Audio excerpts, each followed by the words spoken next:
honestly, you live and you learn. I have zero regrets because I have learned so much, and I definitely have grown in my profession currently as a registered nurse and as an ICU nurse. And I have just like learned so much. And I definitely feel I've matured academically, I've matured clinically. I definitely just feel like while I was really gutted that I did not get in the first and second time, I definitely felt it wasn't my turn yet. I definitely felt like just like there's something that you're missing that you don't even know you're missing. And while Mm. you think you have it, it's gonna come to you later and you're not gonna know it. And then when you get it, you're just gonna be like, oh my God, that's what I was missing. And it came like literally out of nowhere because I feel ready to go do that. I've always said I felt ready and I knew that the transition would just be like an on switch, but there's something very different about how I feel now compared to 2020 and 2021 that I just know that like the next 3 years, just like I'm in it, let's go.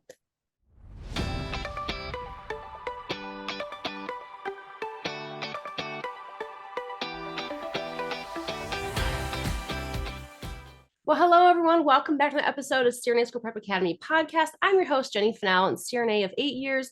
And we're continuing on this series that we just started doing on bringing on CRNA School Prep Academy students and allowing them to really share their success journey with you because there's so much gold in these episodes. I hope you enjoy it as much as I do. Today, we're going to actually talk about kind of like the 3 strikes and you're out. And as far as schools having an interview limit. And mind you, not all schools have an interview limit. Some are a one and done kind of thing. The school, we're not going to mention the school's name on this episode, but this school has a 3 times and you're done. So Ivan's here with us today to kind of share you his journey. Welcome, Ivan, to the show. Hello, how are you? So excited to have you. And thank you so much for coming on the show today.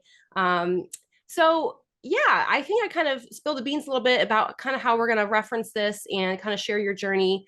You already shared with me a lot before we actually started recording. So I'd love to kind of start from the very beginning and have you share kind of your unique nursing background with our audience and why you decided to pursue CRNA. Of course, first of all, thank you for having me. This is a dream. Okay, so as I mentioned earlier, my upbringing to get to this point was a complete hot mess. So I basically started when I entered nursing as a STNA, and then I got into a nursing program in Northeast Ohio, and it was really hard for me because my undergrad I had terrible grades. I thought typical high schooler. I'm just like, oh, I got a 3.6 in high school. I was sleeping the whole time. College is going to be cake, not realizing the actual like academic devotion that I would need to actually commit to. So, taking 18 to 20 credit hours my first semester in pre-nursing, getting a bunch of C's, that does not look good. That did not benefit me on my way through. So eventually, I did get into a nursing program, and I was really trying my hardest. I was going to give it my all, but I was also still working. So that also posed a big challenge on me as well. So I graduated RN school with my ADN with a 2.74. My undergrad prior to that was like a 2.8. So my GPA was never above a 3 to begin with. And I decided I wanted to be a CRNA when I was like 16 or 17 years old. I had met a CRNA when I was getting my wisdom teeth out. And oh my God, he was amazing. Literally, I had to get my wisdom teeth taken out twice. I got anesthesia from a CRNA, and then the second time I got anesthesia from an MDA. And the CRNA was amazing, got rid of all my anxiety, explained everything that was going to happen. He was the best and emphasized that I wanted to pursue this career, but I was 17. At 18 years old, I got my wisdom teeth taken out, and I literally thought I was going to pass out because this MDA was just, it was not working out. So moving forward, I graduated RN school and I took an assignment in Central Ohio. And not assignment. I became a new grad nurse in Central North Ohio, and I worked there for a year. I pursued to get my bachelor's degree because I already knew kind of like the steps I needed to take to enter CRNA school, or at least try to gain acceptance. So I knew that the biggest thing I needed to do was to get my BSN, because I knew RN to MSNs existed at the time. This is prior to transitioning to a DNP program. So I knew doing RN to MSN was not the way to go. So I quickly got my bachelor's degree. And I got my RN in May of 2017. So then I immediately enrolled in a bachelor's program, and I was able to start in August. And I finished it in 8 months. I got a 3.83. And then I was able to work on getting my CCRN as well. I started in a MICU. The environment was a little bit toxic. I did find trouble also entering the role as a nurse. I I lacked a lot of maturity, and this was really emphasized prior to me even starting on the unit and going into the unit, into nursing, into the ICU, because I entered as a new grad in the ICU.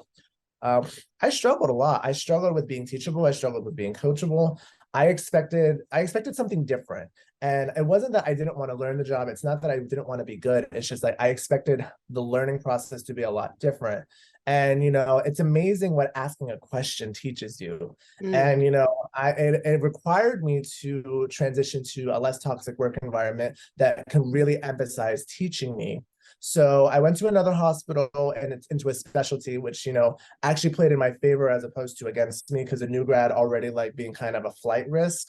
That's a concern to some people. However, it went in my favor because then I went into a cardiothoracic ICU, a trauma surgical ICU. So I was able to not only get the specialty experience, but I was able to also get the general SICU experience, as well as trauma and whatever comes through our door at a level 1 trauma center. And they had CRNAs all over the unit. And I was just like, oh my God, this is perfect. This is perfect. I'm going to connect with someone, find someone to shadow. And, they just said, just ask one of the CRNAs if you want to shadow, as they were dropping a heart from the OR. I'm just like, okay, why not? So I did. And they were super kind about it, super cool. I shadowed over 40 hours. And I'm just like, this is totally what I want to do. Like, without a doubt, like, I loved being in the OR. I was just like, I'm just really trying to get used to it, really just trying to understand what to expect from like a different perspective. And I was just like, okay, I'm going to do it. So I got my bachelor's degree. I got my CCRN. And I was just like, okay, I'm going to start sending the applications in. I think we're in 2022 now. I think in 2018, I sent my first one. No, 2019. That was the first time I applied. It got lost somehow. So, that was unfortunate. But then I applied again in 2020 after I had spoken with the program director, and they did receive my application this time. Sorry. So I'm sorry to interrupt you. I want to mention a few things so we can I like to kind of cap on some of the really good things you said. Sure. So one of the first things I want to point out that Ivan said is that he realized that he wasn't as teachable or as coachable as he needed to be to start off in the ICU as a new grad. So I want to shout you out for that, because that takes a lot of self-reflection. And I think you guys, if you're embarking on CRNA, that's a huge part of embarking on your CRNA journey, is self-reflection and understanding where your potential weaknesses are. And there's nothing wrong with that, but it's more of a problem if you don't recognize it and you think the world's against you, or you think that maybe something. And he also sought out a different experience, right? So maybe he realized too that unit wasn't necessarily conductive for him learning. And so he sought out a new experience, which I think is also great. I also love the fact that you got in so many shadow hours so early on. It really fueled your passion to pursue CRNA. I think a lot of people miss out on this opportunity. I don't know. I wish I wasn't the case, but it is in so many instances. Gosh, you mentioned so many good things. You also mentioned that your GPA was lower than desirable, right? And you're still able to overcome that. So I want to give you hope out there. If you're listening to this, you're like, oh my gosh, I'll never get into CRNA school. My GPA is less than 3.0. Clearly can be done. And we're going to kind of touch on that a little bit more, because I kind of want to unravel that a little bit more. But those are some things I wanted to point out too that you did. And then you mentioned that you applied in 2018 and that your application was somehow missed. Now, all that being said, if you reflect back on 2018, do you feel like you were ready at the time to apply? And do you have any idea of how that came to be? Was it an online portal? Was it a paper submission, or any reflection on that? It was 2019. I misspoke, but it was online, and I think it was the first time I actually gathered a big application like this. It was my first time doing it. I asked around after I had submitted it, because it's not like applying to any other school. It's not like applying for just your RN or your BSN, which the BSN was extremely easy. That took 5 minutes. Now this is something that takes a lot of time, cultivating, and just really just like making sure your CV is good, making sure you put time and thought into your letter of recommendation, gathering all your transcripts, and just really like assessing like what the school wants as a requirement. So I don't know if something was missing. I remember I think what actually like triggered my thought process in 2019 when people were getting decision letters was just like, I haven't heard anything.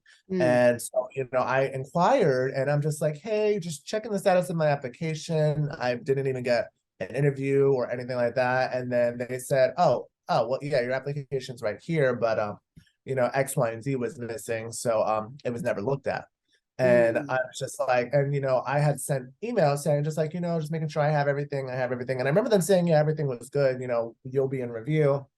And then come October when everyone is just like, oh, I got in, or oh, I got mm. waitlisted. And it was just like, we didn't even look at you because you were missing X, Y, and Z. And it's just like, but I asked that. Yeah, no, So that's a good point though. And that's also I want you guys listening to do your obviously you can't be too thorough when reviewing what all is required. And some of these, especially if it's through nursing cast, I don't know, I can't speak. And some programs have their very own online portal, right?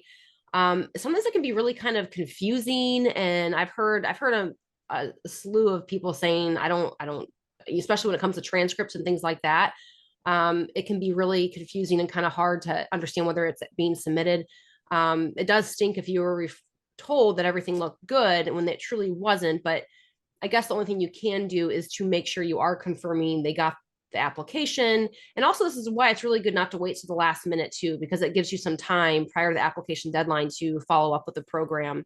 And I would say if you didn't get confirmation that they received all your stuff, to reach out and make sure. Um, but thank you for sharing that. I also want to share. I had a student one time. He got into school eventually, but he got put in a non-qualified pile for the first school he applied to. Because and I say this a lot because it's just such a unique thing, and I want to make sure as many people hear it.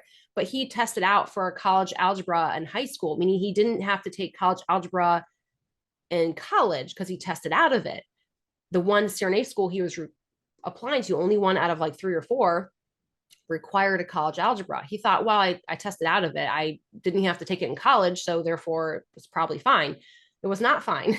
So because of that one little nuance, his application got put in a not qualified pile when he was more than qualified. He just didn't have the college algebra that he assumed that he was fine because he tested out of it. So I wanted to point that out again to make sure, like triple and double check all the requirements. And if you have any questions about, is that going to be okay, to reach out and ask. This is also why open houses are a great avenue to do stuff like this. yeah, So, it never hurts to over ask sometimes. yes, I mean, just making connection with the school is huge. But I'd love for you to pick up where you left off as far as you applied in 2019. You're missing stuff on your application. So, what did you do next? So I continue to work. Essentially, I made sure I got my CCRN. I finished my bachelor's degree. I actually enrolled in my master's program because my thing was I wanted to enroll in a master's program for a couple of reasons. I wanted to remain academically engaged. My program did not require a master's degree, by any means, but my thing was I was concerned about, being looked at just like if I've been out of school for too long, like is like, is he going to be able to go back and do like advanced level grad classes and advanced didactic or anything of that sort. Well, then, I also just further kind of reached out to the program director a little bit more and just kind of asked just like, hey, this is my concern about my GPA. Listen, I just was not academically mature. I'm maturing more and more. Like I just finished my bachelor's degree. I did great. I'm in this other program. Like, what do you recommend I do about my science courses? Because hearing that your science GPA has to be greater than a 3.0 or even a 3.5, Mhm. was panicking. She said if you can at least take one grad level course, like a grad science course, like advanced pathophysiology or something like that. If you get an A in that, that at least shows us that you are able to do science courses at a graduate level and be successful. And I was just like, okay, bet. So I took an advanced pathophysiology at a school in Central Ohio, and I got an A in it. And that was definitely a catalyst that helped me get in. So then the following year, 2020, so I took the advanced pathway in 2019. So in 2019, I was just improving myself, trying to boost up my grades a little bit. I only took one class. My graduate classes, my master's is in nurse leadership and nurse administration. So it wasn't really anything science related that could benefit me. And some people do take grad level courses I'm hoping that the program will take it. That's not always true, actually. And I know that none of my courses for my master's degree will be taken in my anesthesia program. But again, that's not why I got it. Now, I applied the following year and I did get an interview this time. So I was really excited, but I also did not know how to prepare.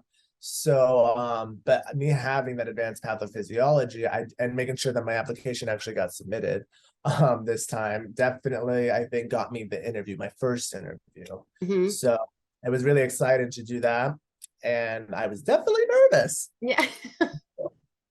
For sure. Yes. Well, a few things I want to, before you get into the juiciness of this, you point out a couple really great things. You didn't get your application review the first time, which, but you reached out. You expressed your concerns around your application. You asked about your GPA, which was a concern. They gave you advice. You took a grad level science course, you guys, grad level science. And as you spoke to, a role or a MSN in leadership is not very heavy science based. So if you think if that alone is going to help you, it's not. So you have to prove to them that you can take a really high level advanced pathophys or science course that's going to show them that you can withstand the caliber that you're getting ready to go into in their program, especially if you're combating a low GPA. But I love the fact that you said all that and that you reached out and did your homework as far as how you can improve. And getting an MSN, there's nothing wrong with that, but you also mentioned that it wasn't necessary. And equally, you mentioned that you knew that going into these classes that you took, MSN and your graduate level science, they weren't going to transfer into your college career. Now, you guys, you have to research this because, like, for example, the college I went to, I took an advanced pathophysiology course that did transfer into my anesthesia program. That doesn't apply to all schools across the board. Some do, some don't. I would say the vast majority probably don't, because they're very specific anesthesia-based curriculum.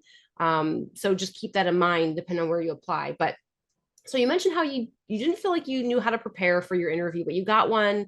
How did that unfold for you? Yeah, but to circle back to what you said really quick, yeah, like my advanced pathophysiology course, it's not going to transfer over, so I will have to take the nurse anesthesia version of that program, which again, I knew. She actually told me beforehand it was specifically for science GPA purposes. Now going to my interview, it was virtual. This was in 2020. COVID was in full swing, so I was doing it virtually. And when I was looking up ways to study, I was looking at some podcasts or like some people just on YouTube. YouTube was my friend at the time. I'm just trying to figure out. I did a lot of people said like your CCRN review, these should be CCRN questions, and just to really focus on that. And me being a CT CVICU nurse, I was just like, I mean, I really don't know what they're gonna ask me, so I'm just like, let me just go through the whole CCRN review again. And I made it mostly clinical because I had no idea what they could possibly ask me. And I also didn't ask, like, looking back at it, I would have loved to maybe just ask other students, just like, hey, what was your interview style? Like how that would have went. What do I expect? Even though virtual was new. So I definitely was one of the first catalysts to like really assess how that style would be. But going into it, it was like 15-20 minutes per room. There was 2 rooms. One was the professional behavior and emotional intelligence section, and the other one was a clinical rapid fire. So you would have a center room essentially where they would talk to SRNAs and they would kind of just calm you down, like really like hype you up a little bit, just like, yeah, you got this, you're gonna kill it, you got this, don't worry, don't be nervous, just take your time. And then you just get pulled into a different room and you're just like, oh crap, it's happening. And then, you see just like the board, like you see like one program director, and then you see a board of people. And then, they would either say this is clinical or this is your emotional intelligence portion. And for my first year, it was cringe. I did terrible. And, it was so funny because I'm just like, I think I got it. And 2 days later, I didn't get it. So I was just like, it's fine. But it's just, I didn't know a lot of my clinical answers that I should have. It really kind of made me reflect on just like, this is how I need to study next time. And I deflected a lot in my emotional intelligence questions because I also didn't necessarily know how to answer them. They need to be answered a very specific way from what I have taught. Now, I've interviewed 3 times, so I definitely knew eventually how to gear my answers. But the very first time, terrible. I just definitely did not answer it appropriately. It was 100% cringe, and I'm so glad I did not do it again. Well, that's great. But you keep having a recurring theme is that you have something happen and you kind of learn from it. You kind of improvise. You say, how can I do better? And you guys, that's really all this is about, is just trying to reflect upon yourself and how you can improve. And the reality is sometimes your first interview, if you don't really know what you're walking into, it could just be, that could just be, I even tell students sometimes you want to do a first one just as your practice, like pick a school that maybe isn't your number one and just see how it goes, just because sometimes it's really about getting your feet wet and kind of understanding what to expect. But don't feel bad if emotional intelligence style questions are not your strong suit. I think that's pretty normal for the vast majority of people. If I'm being quite honest, very few people can go into an interview, especially given the fact that how many interviews would you say you've had prior to anesthesia school that were that intense? Zero. Yeah, exactly. So this is really, that's why I preach a lot about mock interviews. And I know you did a mock interview, but there are a lot of things that I feel like you can do to really help yourself. And that's really what it's all about. So yeah, let's get into how did you, going from 2020 into 2021, that was your first real interview. And you said you still didn't get in your second interview, but what changed from year one to year two? For year one to year two, I definitely knew what I had to do differently, because I was like, okay, first of all, I need to study more than just 3 days. So I didn't know I had to study drugs. I studied like 5 drugs. I studied like the basic pressors that I see on my unit. Well, little did I know, they also want you to learn other drugs that you're not necessarily used to. So I had a lot of drugs that completely caught me off guard. And as a first time interviewee, and I made a whole drug sheet of like 20 drugs, mechanism of action, what receptors they worked on, and just like the whole shebang. And like I made note cards and I like really studied that. And then I remember the questions that I got asked the year prior and really built upon that, which they asked me. So they asked me some of them again the following year. So 2 questions that I was asked the year prior, I got again and I answered correctly. So that was, I was kind of hoping for that. I did not fully expect it. I was prepared as much as I can be, and I did better. And I did better in the emotional intelligence aspect, where I felt that the questions, the way they needed to be geared, I answered them in that way. However, there were a couple questions that still really caught me off guard. They told me, I asked for feedback. So I ended up getting waitlisted in this program. And I did ask aggressively, like multiple times, because it takes a lot to get a hold of, some people sometimes because they're busy. But I wanted feedback, and it took a while for me to get the feedback, but they basically said, based on how some of my answers were, they said that it looked like I would get flustered in the OR. And, looking back at it, I could see that. I 100% could see that, but, it was really important that I at least try. So they did felt the need to waitlist me. But I improved because I reflected from my first interview, which was absolutely terrible. This one was not as terrible, but I definitely still needed to improve. And I definitely feel like I did. So, a daily dose of inspiration from a CRNA School Prep Academy student. I just got accepted to the U.S. Army Graduate Program in Anesthesia Nursing starting in 2023. Some facts about me. I have been a nurse for 8 years, the last 4.5 years in the ICU. The first 2 years of ICU was in a mixed ICU at a level 3 trauma center. They had general MICU, surgeries, head and neck, GI, open heart, working with CRRT, inner aortic balloon pumps, Impellas, and ECMO. I traveled as a MICU SICU with, of course, lots of step-down tele floating for 2 years at various level trauma centers, and then settled at a level 1 CT ICU for the last 6 months with heart and lung transplants, ECMO, LVADs, CRRT, Impella, and inner aortic balloon pumps. I did 2 medical mission trips last summer, one with IVHQ and one with One World Surgery. I highly suggest One World Surgery because I got to shadow 5 anesthesia providers between 3 ORs. One was even on the AANA board. I also attended 2 and 1 national AANA conferences. These were crucial in meeting with professors, and I was even preemptively invited to interview and had multiple invites to see their schools and shadow lectures and labs. Networking and fully immersing myself amongst SRNAs and CRNAs was amazing, and I even grew my own passion for the CRNA political community, and I just cannot wait to be an advocate. I also met Richard Wilson and Jenny Finnell, both incredibly welcoming and helpful in meeting with other professors as well. Thank you so much for everything. I know if you're listening to this right now that you know who you are, and it was so incredible meeting you. You just blew me away. The fact that you showed up to these events and you were putting yourself out there, so much to be said for that. And I'm so incredibly proud of you to start your journey into becoming a CRNA. I look forward to seeing you again at future conferences. So you guys, I shared this success story because it is full of little golden nuggets. So I really think you should stop and rewind and jot down some notes. CSB would love to share more golden nuggets with you, so be sure to sign up for our free Future CRNA newsletter. The link is in the show notes or comments below. Cheers to your future. Now back to the show. Nice. Okay, so how long, you said you studied for 3 days for the first one. How long did you study for your second interview? I would say a week and a half for the second one. Yeah. Okay. All right. 1.5 weeks for the second one. And you improved dramatically. I love the fact that you stayed persistent and got the feedback. I know it's not easy to do, you guys, and I know it doesn't feel good to get ghosted. I get it. Coming from the other side at this point in my life, I know it's so hard to respond to hundreds of people who are asking for feedback.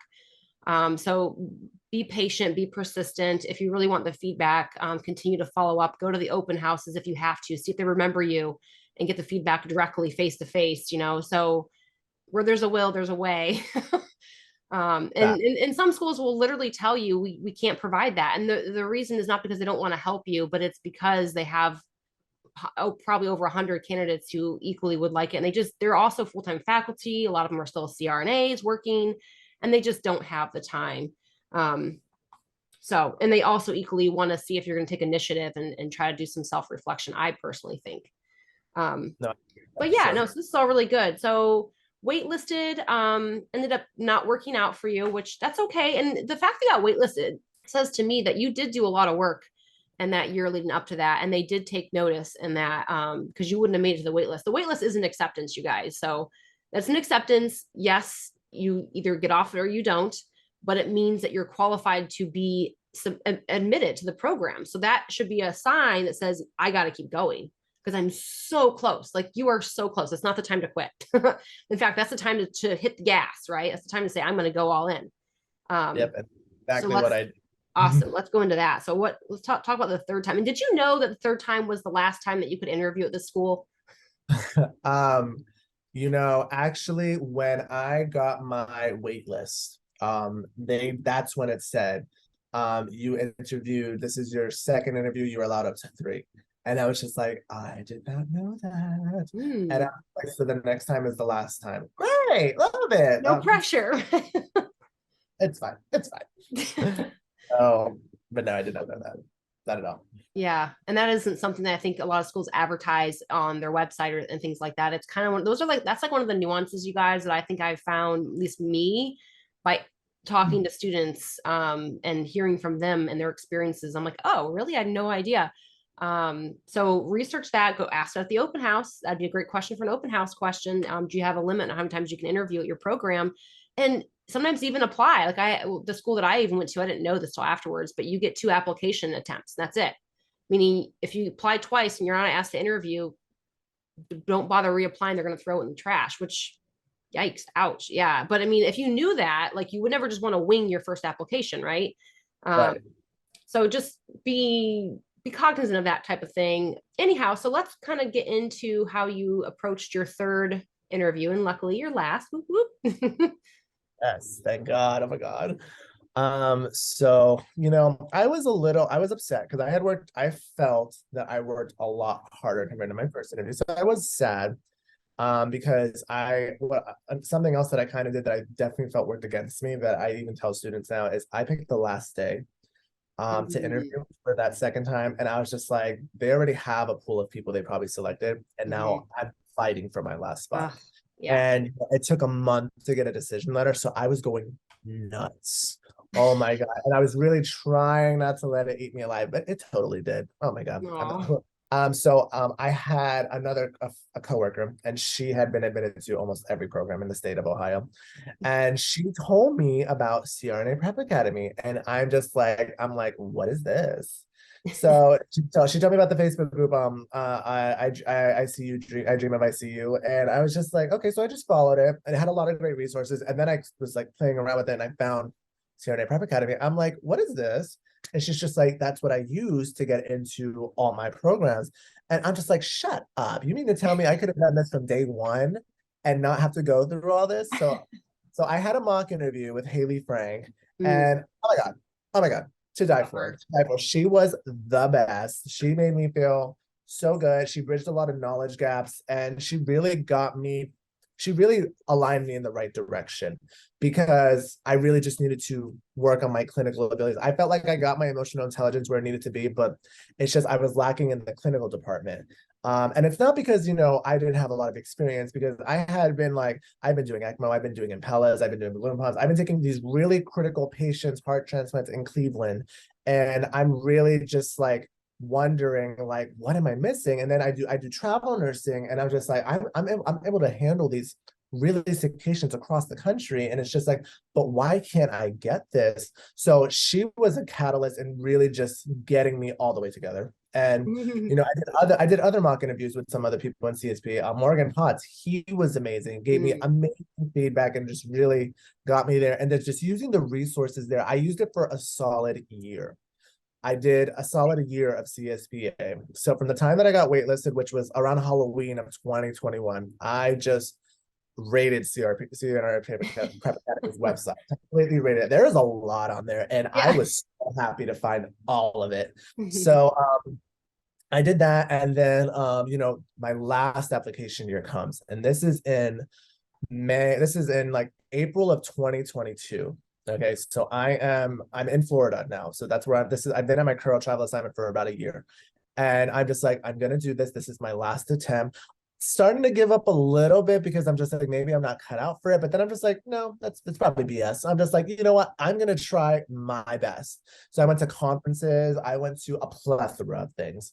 And I, submitted all that stuff. But then I was just thinking, like, I need to do something a little different this year, because I haven't really changed academically. I've been working on this master's degree that I've been dragging out, because it's just like, I want to remain academically engaged up until admittance, but I'm running out of classes to take. And I just finished.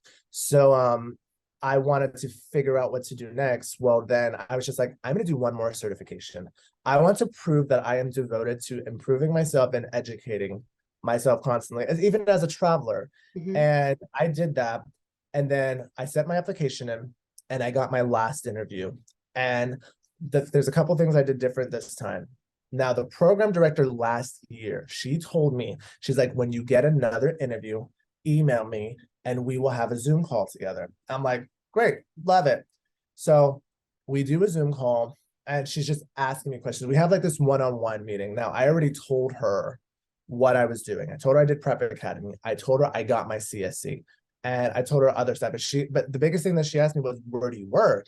And when I told her I was a traveler now, she said, be advised, we find that travel nursing, it's a hot thing right now, and it's a great way to prepare your finances for the commitment that you have to do for CRNA school and not work.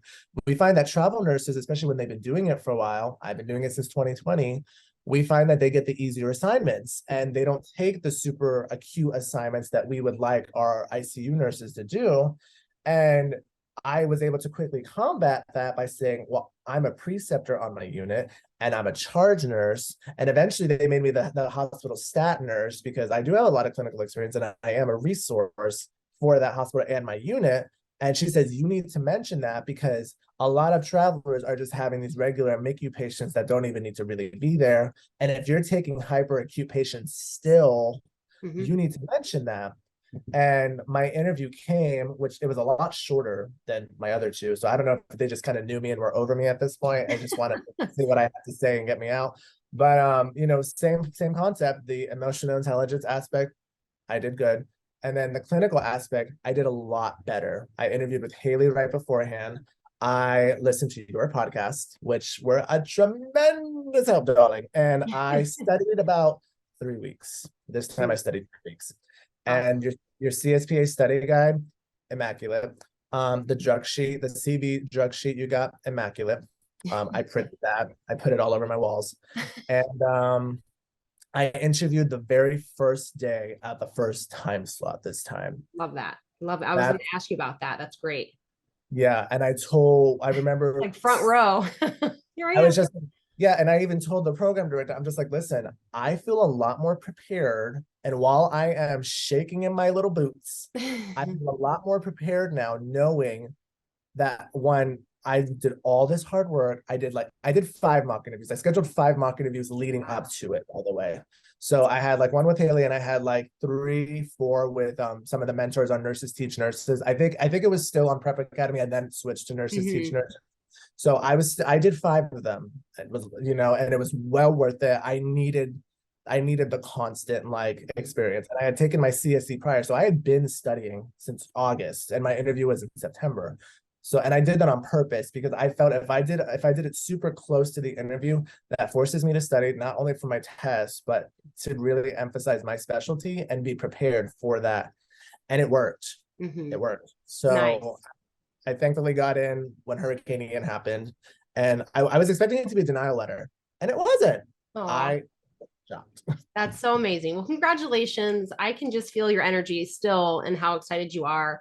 And I'm so proud of you. I mean, so just you should be really proud of yourself too. You had a long road and you stayed persistent. And here you Yes. are entering the profession of anesthesia as a nurse. It's amazing. I love the fact that you kind of commented on the fact that you interviewed on the very first day, the very first spot. Good for you. Because yeah, it's a mistake I'll see a lot of people make is maybe they get the request to interview and they're like, oh no, I'm not ready. So they book it on the last day possible. The problem is, like you spoke to, that means you're going to be fighting for less seats. By the time they get to you, they may have already have an idea of who else they want. So you're not doing yourself any favors by giving yourself more time. And which also brings me to the point that you said you spent a solid year inside CSBA digging through every nook and cranny, which is amazing. You also equally said you did your CSC and then you spent 3 weeks heavily studying. So in a reality, if you look at all the things you did in CSBA plus your CSC, you spent an entire solid year, in my opinion, studying for this interview because you put in all this extra work. You did 5 mock interviews. That's amazing. I mean, yeah, Yeah. I wouldn't say everyone out there needs 5 mock interviews, but like I would advise you, probably similar to how you did, is you know yourself best and you know what you need, and you have to listen to that voice and not be afraid of the investment. These students are here to help you. And we did move to Nurses Teach Nurses. For those of you listening, CRNA School Prep Academy, we weren't able to accommodate how much of a need we had for mock interviews, transcript audits, essay audits, all the things, right? And so we actually had an entire platform website custom coded and built so I can allow more students, more faculty, more CRNAs to come help mentor one-on-one. Because it does take a good amount of effort on both parties to provide these services. And Haley Frank, she's amazing. She's a friend Yes. of mine, and I actually a colleague of mine. I worked with her for a while as well. Um, and so, yeah, they have your best interest at mind. They want to see you succeed. They remember what it was like. So a lot of the mentors on NTN and Nurses Teach Nurses are current SRNAs or CRNAs, but they were in your shoes. So remember that. And I always tell people, because they're like, who should I pick? Honestly, everyone who's there is there because they believe they can help you. They feel confident they can help you. And just like you spoke to, you've been through 3 interviews. You've made so much improvements. You can help someone else. Yeah. Because you have so much insight. And Yeah. someone who's coming into this without any of that has to start where you started, which was rejection. Now you'd say, hey, let me save you some pain, and I can give you some tips and some pointers on how to improve that answer, because this is the feedback I had to reflect upon right at one point. Um, so yeah, I love that. And I'm so excited for you. I feel like we gave everyone a really good kind of story of your process, but to kind of a few extra things I want to make sure we hit on today. If you could go back in time and do anything different, what would that be? If I can honestly do anything different, I wish I would reach out a little bit more to other people who are on a similar academic journey than me. But I also kind of wish I was a little bit more self-aware, because the thing is, like, I walked into pre-nursing and nursing school just thinking, just like, just whatever, it's school. It's because I had that false pretense that just like, high school was super easy, not realizing, because I went straight to college. Like, I didn't wait. And I wish I would have asked around a little bit more exactly what the studying commitment would be, because if I would have done better and actually like really tried to find techniques that would really help me help me with memory retention and memory retrieval, which is definitely a big thing that when going forward into anesthesia school that I'm actually even like brushing up on more now to add on to my current base. I wish I would have improved on that so I could have actually focused and done a little bit better. But honestly, it was a complete learn as you go process. I wish I would have found CSPA when it first was out the womb, because I would have, I probably wouldn't have had to go all the way to number 3. I probably would have stopped at 1 or 2. But you know, honestly, you live and you learn. I have zero regrets because I have learned so much, and I definitely have grown in my profession currently as a registered nurse and as an ICU nurse. And I have just like learned so much. And I definitely feel I've matured academically, I've matured clinically. I definitely just feel like while I was really gutted that I did not get in the first and second time, I definitely felt it wasn't my turn yet. I definitely felt like just like there's something that you're missing that you don't even know you're missing. And while you think you have it, it's gonna come to you later and you're not gonna know it. And then when you get it, you're just gonna be like, oh my God, that's what I was missing. And it came like literally out of nowhere, because I feel ready to go do that. I've always said I felt ready, and I knew that the transition would just be like an on switch, but there's something very different about how I feel now compared to 2020 and 2021, that I just know that like the next 3 years, just like I'm in it, let's go. Yeah, I love that. And I love how, yes, you wish you would have had more self-awareness. And I think speaking from a lot of 18-year-old people, 19-year-old people, it is something that kind of comes with time, and you don't always know what you want to do when you grow up, quote unquote, right? So you don't necessarily have a lot of passion or direction when you enter college. And unfortunately, it comes back to bite a lot of people, but it's one of those things where that experience alone makes you who you are. And that is a beautiful person. And I really truly believe in like the passion of like struggle, which sounds a little weird, but I truly believe those who can give back the most to others in life are the ones who didn't have it so easy. And I also want to preference this with this. Even if you're a 4.0 student, you can still have struggles, right? And I'm not prefacing this is not just grade related. This can be on a personal level, all kinds of personal levels, right? And so this is not just GPA related, but so whether you're struggling to get into school because maybe you're struggling with emotional intelligence, that's okay to be where you are in the present and reflect and figure it out. I haven't had to do, not only did you have to figure out your GPA, but you equally had issues on emotional intelligence level, as you spoke to. One of the first recognition pieces I can recall from your story was the being coachable and being teachable. You had to reflect upon that. And I also love this wise quote that when you speak, you are not learning. So in order to learn, you have to listen. And I think sometimes when you speak, especially if you're lacking confidence, speaking makes you feel confident, but in reality, you're hindering your ability to learn so you can grow to be a confident person versus the mirror image of confidence, right? So you spoke to needing to understand how to memory retrieval, and that really comes with time as well, and being cognizant of when I have to listen and when I have to pay attention and self-reflect, and how do these two topics relate to one another, and how can I connect them so that makes sense. And it just takes time to realize that's what you need to do versus kind of more of a shallow approach, which unfortunately is taught in our education system, in my opinion, from a very young age, especially if you don't have parents or mentors in your life who really teach you otherwise. I know, like for me, that's kind of what happened to me. Was people saw me struggle. I didn't know why. They didn't know why. And so I just was like, well, I guess I'm just dumb, but it was just more of the fact that I wasn't doing the right technique for me and my own brain.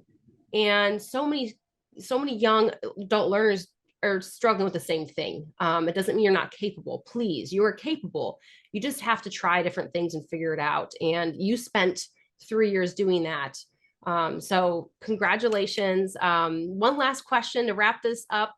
How, I know you've already talked a lot about CSBA, and thank you so much for that. I appreciate your kind words, but I guess if you had to put a big picture outlook on how do you think CSBA really helped you overall in your role for success, what would that be? It definitely helped bridge every single knowledge gap that I had and didn't even know I had. it kind of just really addressed, the whole, it painted the picture of the whole struggle of what applying looks like, what interviewing looks like. And then even just like, the nurse anesthesia residency phase that you created, which I'm very excited to start in January. It just really just puts the whole perspective as to just like what this process is leading up to school. And then just like what specifics you can do to really just like preface it and just like really master how to really walk in confidently. And me being like super aware of what I needed, I knew that I was able to refer to CSPA and find it. And that happened every single time. It has a good wealth of resources, knowledge, and stuff that is like very common, like questions, not very specific to schools, but it definitely has enough knowledge to like what is expected of the ICU nurse to know prior to the CRNA interview. Like, I like when I got asked one time about like something that threw me off guard, I had no idea what it was, and I found it on CSPA, and I'm just like, oh my God, like if I would have had this years ago, I would have been fine, but no. And then just like, different like conversations with SRNAs, just like, and then networking is such a huge part of being a CRNA and being an SRNA and getting into school. Like that's another thing I did not know. Like you have to network, you have to communicate, you have to meet people, and CSPA definitely creates an avenue to do that. And that is so important. And just learning from other people, like everyone, like the knowledge pool is so vast, and the more people you connect with, the better. And CSPA has it all. 100%. Like I'm like, I want to work for you. Are you hiring? Well, I hope you do. I would love to keep you in mind for the future. Who knows? The door is wide open, right? I do mock interviews, and I do mentoring on nurses teach nurses because of the thing you said, like me being in an interview 3 different times and getting 3 different markers. I definitely feel like that perspective helps. So I really do hope to help. I did help one student. She actually did get in. She was my first interview, and she got in the next day. So I'm really happy about that. That's amazing. So I will post your NTN site on the show notes then for those of you listening who want a mock interview. Is it a mock interview that you do?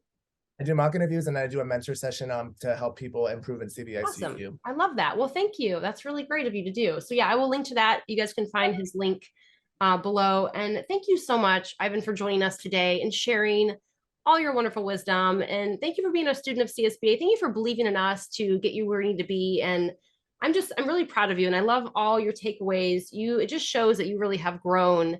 And I'm excited to welcome you to the community. And I hope to get to work with you in clinical. We're not going to disclose where that may be, but I hope we can see each other in clinical sometime very soon. So you take care, and thank you so much. Thank you so much. Have a wonderful time. Thank you.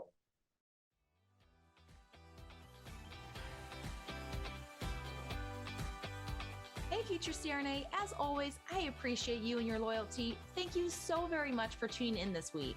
I'd love to hear from you, so screenshot this episode and share it to your IG stories with your biggest takeaway. Don't forget to tag me at CRNA School Prep Academy so I can personally thank you.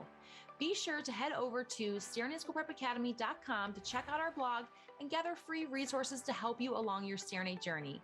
Stay strong, and I'll see you next week.